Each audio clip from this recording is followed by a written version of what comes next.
At 60, I had started treating my body like a reluctant business partner. Placate it, pace it, promise it an easier quarter. That Thursday, I broke the agreement. The courthouse was humid with arguments and aftershave, the kind of summer day that squeezes the starch out of a suit. I told myself I'd power through the afternoon docket, then reward the old engine with a slow walk and low-sodium dinner. My chest suggested a different agenda. It began as a pressure the size of a thumb. I shifted my briefcase to my left hand, cleared my throat, and tried to read emotion that suddenly looked written underwater. A clerk asked if I needed water. I said the line every stubborn man keeps polished. I'm fine. The thumb became a palm. The palm became a door pushing inward. I remember the floor most clearly. Cool, expensive, indifferent. Papers fanned around me. Someone said my name, too far away to help. Then sirens braided with questions I couldn't answer. A paramedic loosened my tie and told me to breathe like I intended to keep doing it. I wanted to tell her that breathing had always felt optional in my line of work. Instead, I gripped the gurney rail and tried not to fall out of a tunnel that kept narrowing. When I woke the second time, machines were translating me back to the world. A monitor ticked like a patient metronome. Tape tugged at hair on my chest in tiny democratic acts of pain. A nurse with steady eyes said, "Mr. Pierce, you've had a cardiac event. You're stable. Let us do the watching." "Family?" I asked, though the word scraped on the way out. "We reached your sister. Your wife hasn't picked up yet." She adjusted a line and offered ice chips that tasted better than any victory I'd had this year. "Press the button if the pain returns. Don't be brave." Bravery was how I ended up here. The room breathed with me. Fluorescents hummed. Somewhere down the hall, a cart squeaked a little confession every time it turned. I stared at the squared corner of the ceiling and tried to measure my life in manageable pieces. One case continued. One lawn needing attention. One son named Noah who wanted to quit soccer. One daughter named Aria who didn't. One mortgage that behaved. One wife, Celine, who had left that morning for a wellness retreat with the brisk mercy of a flight attendant closing an overhead bin. My phone lay on the tray table like a small guilty boat. A text from my sister had arrived while I was swimming back to the surface. "Parking now. Don't you dare die before I get there." I smiled without quite feeling it. Beneath it, a message from Celine, sent hours earlier. "Wheels up. Signal will be spotty. Be kind to yourself today." A blue heart. A wave. I typed, "In hospital. Heart attack. I'm okay. Call when you land." I watched the empty bubble where 3 dots might appear. The monitor recorded my patience. Linda arrived with the weather of an older sister who doesn't need a license to practice authority. She kissed my forehead, scolded my arteries, and smoothed a blanket I hadn't noticed was crooked. "Doctor says you scared everyone but him," she said. "He seems unscarable." "He hasn't seen our tax folder," I said, and the joke came out thin but intact. The cardiologist followed, all calm verbs and pictures. A stent likely, rest not optional. A new regimen with the personality of a hall monitor. He was good at telling the truth without setting it on fire. When he left, the room felt almost decent. "Kids?" I asked. "Homework and cartoons at my place," Linda said. "They know their dad is irritatingly durable. Aria wants to bring the dog to visit. I told her hospitals are anti-joy." "Smart policy," I murmured. She hesitated, then said it anyway. "Celine?" "Retreat," I said, the word trying to carry more weight than it was built for. "She'll call." Linda's mouth made a small, careful line. "I'll give her another try." After she stepped into the hall, I watched a sliver of evening sky slip between the blinds, the color you get when day quits without a fight. My chest ached in a way that felt less like pain and more like a signature I didn't remember signing. I closed my eyes and counted the things I could control. My breath, the call button, whether I told the truth to myself when it was inconvenient. The phone did not ring. The room softened around the edges.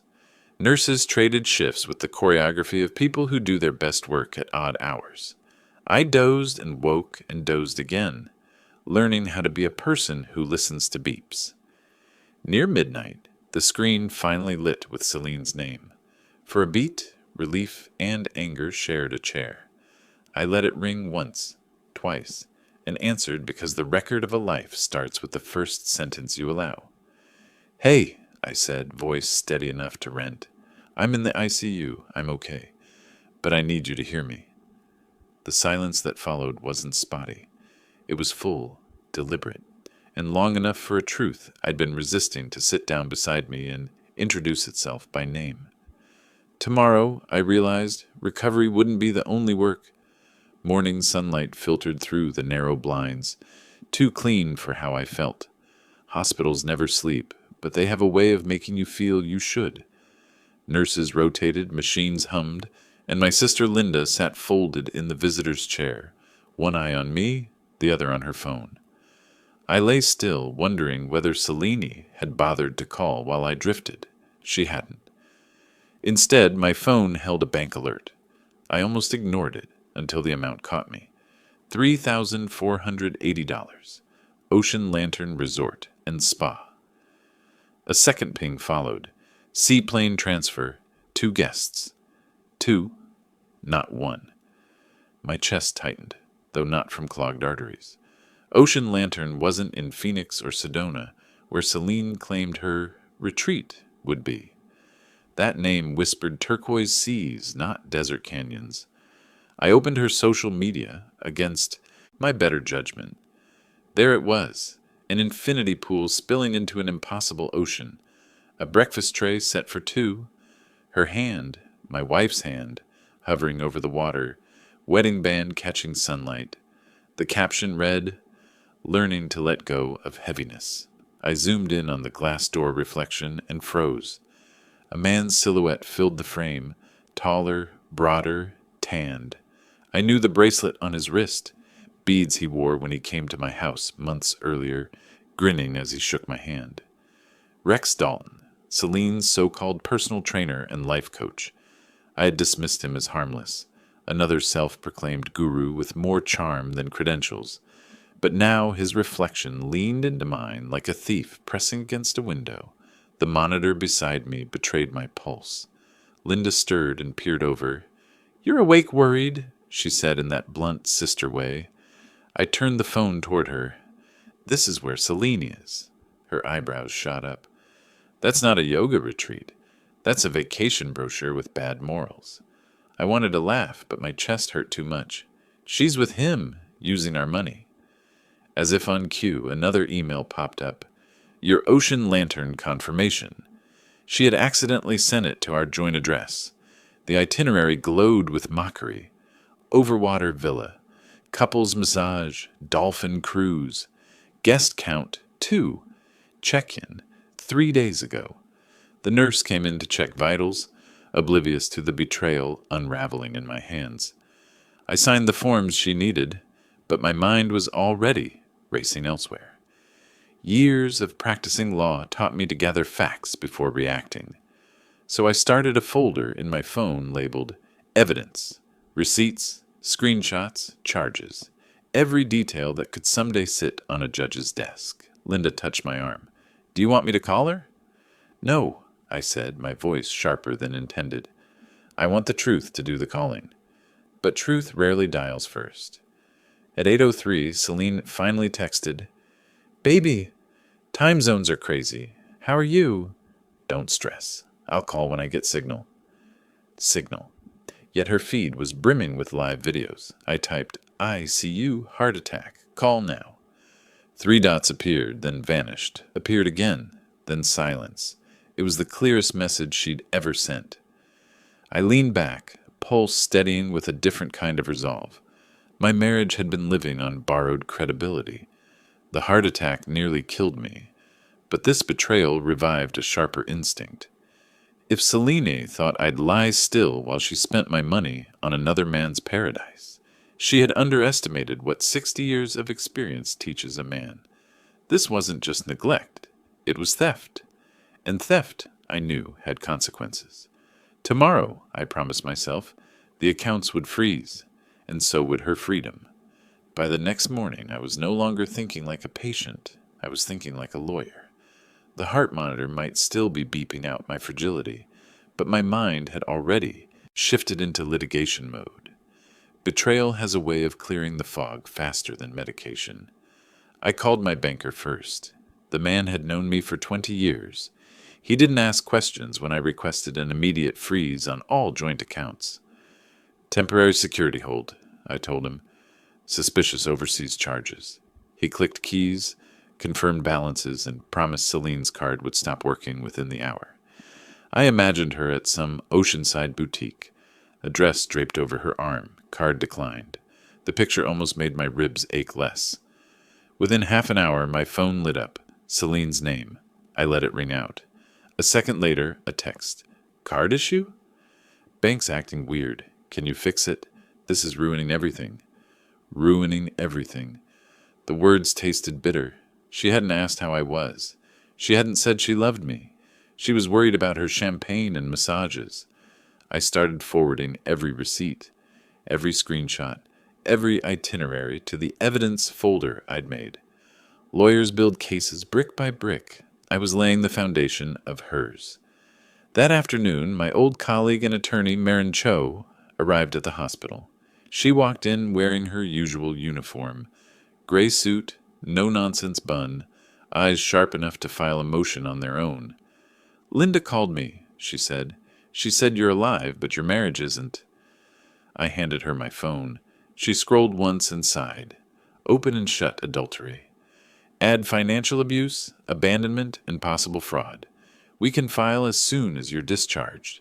Her tone was brisk, efficient, the way I had once been. For the first time in days, I felt steady. I want everything locked before she even sets foot back here. You'll have it, Marin said. And Harlan, this isn't just about money. She left you in a hospital bed to rot. Her words hit like truth wrapped in steel. Later that evening, I reached out to someone I hadn't spoken to in years. Greta Salazar, private investigator. She had been my go-to resource back when my caseload included more than estate planning and divorces. Greta didn't waste words. When she picked up, I simply said, "It's Harlan Pierce. My wife's in the Maldives with a man named Rex Dalton. I need photos, dates, proof." "Send me what you've got," she replied. "I'll take it from there." Hours later, a first package arrived in my inbox. Grainy hotel lobby footage, Celine laughing, Rex's arm looped around her waist like he'd earned rights to it. Another shot, them kissing openly near the pool bar, wedding ring glinting on her hand like it meant nothing. My stomach clenched, but my pulse steadied.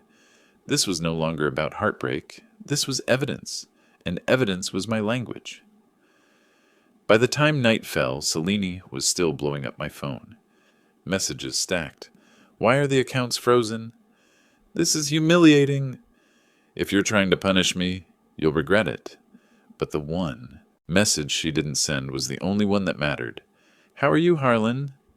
Are you okay?" That silence told me everything. I turned my phone face down, folded my hands, and whispered to the quiet room, "You picked him. Now you can live with him." The monitor beeped on, calm as a gavel striking. The game had shifted. My heart might have broken, but my resolve was stronger than ever. Celine had declared war. She just didn't know I'd already won the opening round. The hospital had a way of amplifying lies. Maybe it was the stillness, the sharp scent of disinfectant, or the monitors that refused to let a man hide his pulse.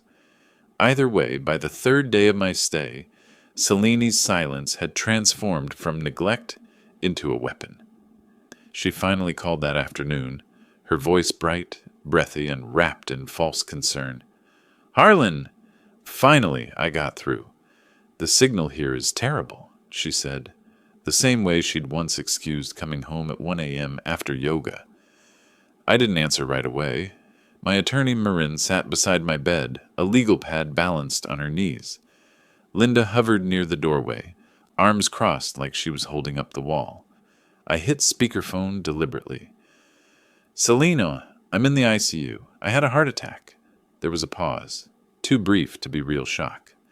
Oh my God, why didn't anyone tell me? I texted you the night it happened. My voice was calm, but the monitor tattled on the rise in my heartbeat. You were busy, realigning. Marin glanced at me, eyes sharp. Linda's jaw tightened. Celine's laugh came quick, brittle. That's not fair. This retreat is about my health, too. You know how stressed I've been. Your health? I repeated. While mine failed, you were taking sunset cruises with Rex Dalton, Ocean Lantern Resort, Overwater Villa, couples massage. I have the receipts. Silence stretched thin. The sound of a muffled cough filtered through the speaker, male, close by. That silence was her mistake. Linda stepped forward, her voice like steel. Celine, your children cried themselves to sleep while you ordered champagne in another hemisphere. Spare us your excuses. Linda, stay out of this, Celine snapped. This is between Harlan and me. No, I said, steadying my breath. This is between truth and lies. And the truth is, you abandoned me when I needed you most. You stole from our accounts. You lied to our children, and you're still lying now. For the first time, her tone cracked.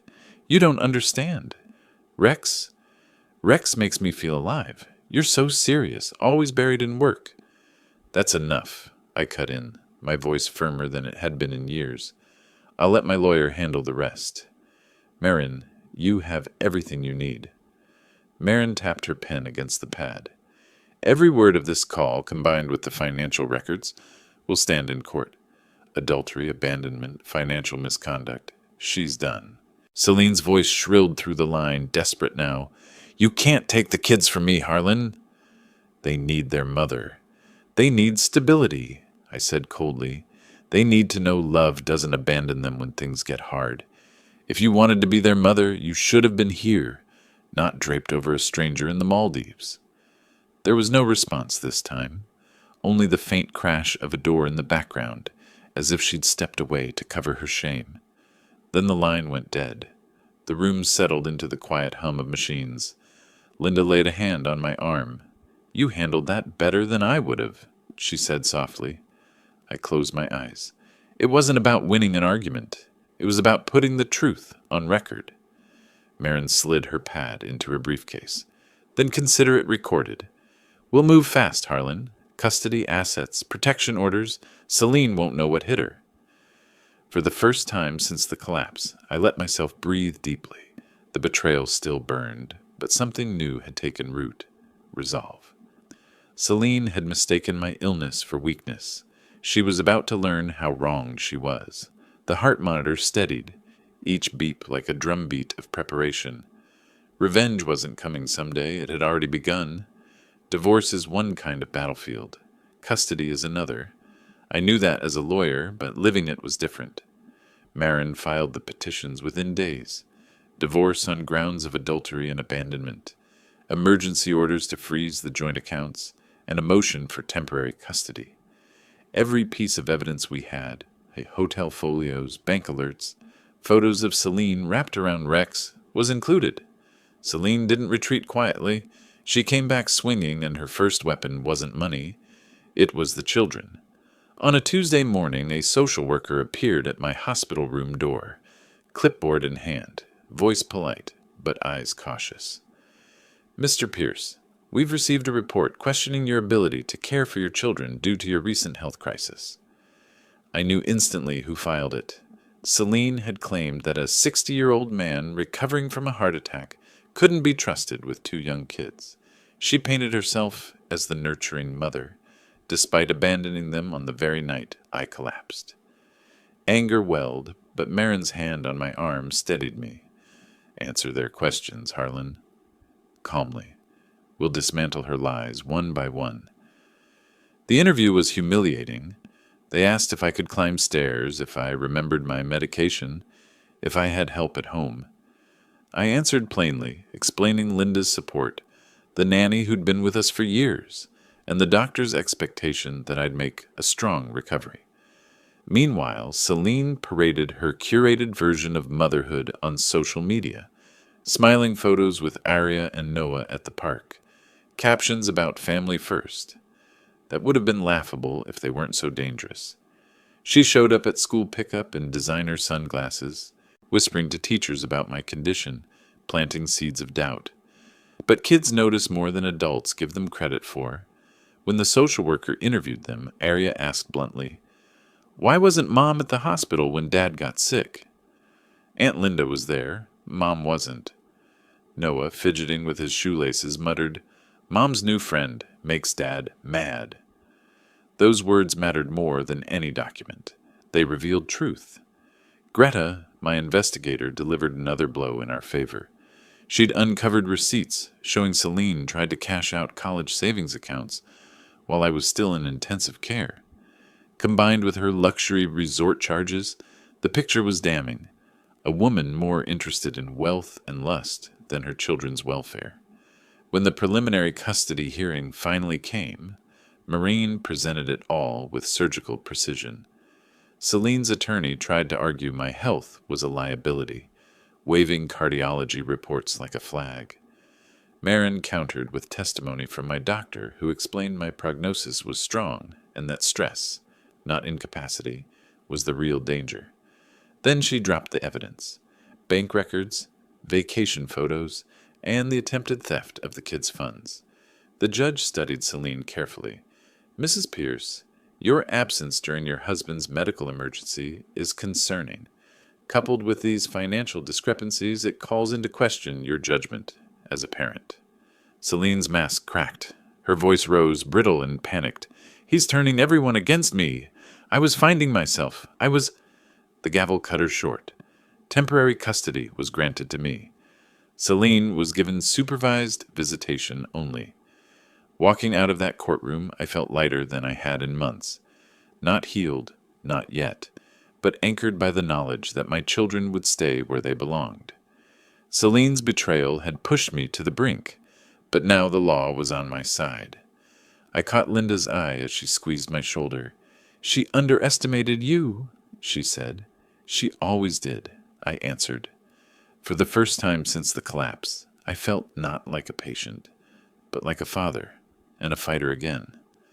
Custody had been the first battle, but betrayal rarely ends where you expect it to. With Celine cornered, her defenses began to crumble. Anger gave way to panic, and panic has a way of spilling secrets. It was late one evening when Marin sat across from me at my kitchen table. Files spread between us. Linda refilling coffee we both shouldn't have been drinking. Greta had just delivered her latest report. She slid a folder toward me, thick with surveillance photos and transcripts.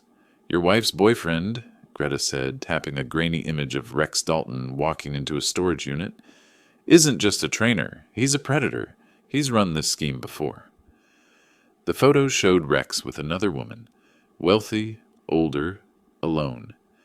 Greta's notes explained that the woman had died under suspicious circumstances last year, leaving behind a hefty insurance payout. Rex's name appeared in connection with it, not directly, but lurking in the shadows. Witness statements, sudden transfers, a forged signature on a policy. My stomach turned. "He's not just stealing my wife," I muttered. "He's hunting." Marin leaned forward. "Greta's also found evidence Celine signed an updated life insurance policy for you. Beneficiary changed. Her, of course. Executed just weeks before your heart attack." The words sank in like lead. A policy forged into a weapon. My chest tightened, not from clogged arteries this time, but from realization. My heart attack hadn't been convenient for Celine and Rex. It had been useful. "Are you saying—" I started, but Greta cut in. "I'm saying Rex has a pattern. Wealthy partner. Sudden health event. Insurance windfall. He didn't need Celine for love. He needed her access." I gripped the edge of the table, forcing my breath steady. "So they wanted me gone." Linda swore under her breath, pacing the kitchen. "She married a wolf and thought she was getting a shepherd." The memory of my collapse replayed sharper than ever. The way Celine's kisses had grown colder, her insistence I drink the supplements Rex recommended, her absence the moment my heart gave way. Was it stress alone, or something slipped into my routine without me noticing? Marin closed the folder with a deliberate snap. This is bigger than divorce now. This is criminal. We take this to the FBI. That night I couldn't sleep. Every creak of the house felt like a reminder that danger had walked freely in my life. I stared at the ceiling and thought about Arya and Noah, how close they'd come to losing me, not by fate, but by design. At dawn, Greta called again. One more thing. Rex rented a car near your neighborhood last week. Surveillance cameras show him circling your street. He's not done. The line went cold between us. I looked out the window, where the first light stretched across the yard. For the first time since the heart attack, fear pressed harder than anger. Not fear for myself, but for my children sleeping upstairs. This wasn't just betrayal. It was conspiracy. And if Rex thought I was an easy target, he was about to learn what 60 years of resilience and a lawyer's mind could do when cornered. The next move wouldn't be his. It would be mine. The morning after Greta's warning, my house no longer felt like home. Every window was a potential target. Every shadow a place Rex could be waiting. Linda stayed close, her presence steady as ever, while Marin doubled down on legal filings. But it was Greta who took the fight out of the theoretical and into action. She came by that afternoon, trench coat still damp from the drizzle outside, and placed a flash drive on my table. This, she said, is Rex Dalton caught on tape. Insurance fraud, falsified signatures, recorded calls. Enough for federal charges. Marin leaned forward, eyes gleaming with the cold focus of an attorney smelling victory. We'll take it to the FBI today. He won't get near you again. Still, fear lingered like smoke. I thought about Arya and Noah, about how easily their lives could have been shattered by one man's greed and their mother's selfishness. Rage simmered, but it was controlled now, channeled, sharpened. By evening, the FBI had everything Greta provided. Agents showed up at my door, grave and efficient, assuring me that Rex was already on their radar. Men like him don't stop, one agent said. They escalate. But you caught him in time. It was just past midnight when the call came. Rex had been arrested a mile from my neighborhood, parked in a rental car, watching my house. In the trunk, fake IDs, burner phones, and a folder with my name on it. Celine tried to play the victim the next day, showing up at the courthouse in designer black as though she were grieving, but the evidence painted her role clearly. Bank accounts, messages, insurance documents, with her signature beside Rex's. Marin tore through her excuses like tissue paper. The judge didn't hold back. Celine lost custody of the children entirely. Her visitation rights reduced to supervised weekends, contingent on psychiatric evaluation. The accounts she'd drained were restored to me. Her reputation, once the currency she clung to, lay in tatters. I watched her as the gavel came down. Her hands shook, not from sadness, but from the collapse of a kingdom she thought was hers. Rex was in federal custody. She was alone, and I was standing steady, a survivor not just of a heart attack, but of betrayal, weaponized against me. Outside the courthouse, reporters shouted questions, cameras flashing like gunfire. I said nothing. Beside me, Linda held Arya's hand, and Noah clung to mine. Marin gave a brief statement to the press, words I barely heard over the quiet, rhythmic certainty of my children's breathing. The reckoning wasn't about vengeance anymore. It was about protection, and I had won. Still, as I walked down those courthouse steps, I understood something else. Revenge wasn't finished just because the law had spoken. It was finished when my family felt safe again. And that, I promised silently, was the life we'd build starting now. The courthouse battle was over, but the war left scars you couldn't see on paper. Celine's name was stripped from accounts, her visitation restricted, Rex locked away in federal custody. Yet even in victory, the silence of my home felt louder than before. The walls remembered too much, the nights I trusted her excuses, the mornings she left with a smile that wasn't meant for me. But there was also new sound. Arya's laughter as she tried to teach Linda how to use the latest phone app. Noah's footsteps running down the hall, carrying the dog under one arm like contraband. Their voices reminded me why I had fought, in the first place. Revenge might have set the gears in motion, but love kept the engine running. One evening, weeks later, I sat on the porch, wrapped in the fading gold of sunset. Aria leaned against my shoulder, a book in her hand, while Noah sprawled at my feet tracing shapes in the dust. Linda came out with 2 mugs of tea, rolling her eyes that I wasn't supposed to drink caffeine. It felt ordinary, blissfully, deliberately ordinary. That was the real victory. Celine had wanted to shatter this peace, to replace it with chaos and control. Rex had wanted to erase me entirely, to cash my death into his pockets. Neither had succeeded. I was still here, alive, steady, raising the children who deserved better than lies and abandonment. Sometimes people ask what revenge looks like. They expect fire, ruin, grand spectacles. Mine was quieter. It was sitting at my own table, watching my kids finish their homework, knowing every dollar in the account was safe. It was walking into a courtroom as a defendant in health, but leaving as the victor in truth. It was breathing without machines, without fear, without her. Celine faded from our lives quickly. Her supervised visits dwindled after the children refused to go, their silence speaking louder than any testimony. She became a cautionary tale whispered about in town, her glamour gone, her choices, her prison. Rex remained where he belonged, behind steel bars, his schemes dismantled. As for me, I learned that survival isn't just about a heart beating. It's about deciding what that heart beats for. Mine beat for Aria and Noah, for Linda's stubborn loyalty, for the chance to live honestly again. Looking out at the sunset, I told myself the truth I had earned.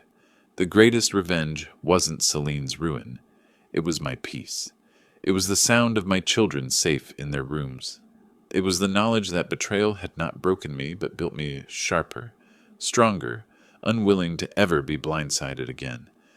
And when the night settled soft around our home, I leaned back, exhaled deeply, and whispered, "We're free." Because in the end, that was the truest victory of all.